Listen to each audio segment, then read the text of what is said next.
स्वामी म्हणतात, बाळांनो, आज अक्षय तृतीया आहे.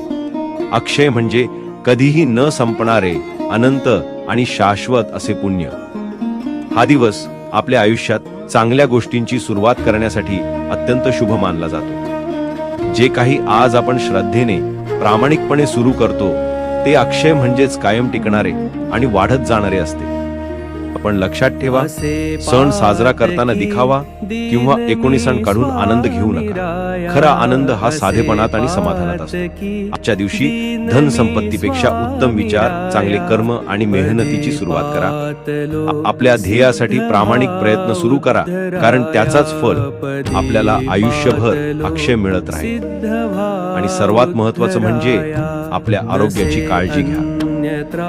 शरीर आणि मन निरोगी राहिलं तरच खऱ्या अर्थाने आयुष्य समृद्ध होतं. आरोग्य अक्षय राहील यासाठी योग्य आहार, व्यायाम आणि सकारात्मक विचार यांची सवय लावा. अक्षय तृतीया आपल्याला शिकवते की खरे अक्षय धन म्हणजे सद्गुण, समाधान आणि निरोगी जीवन.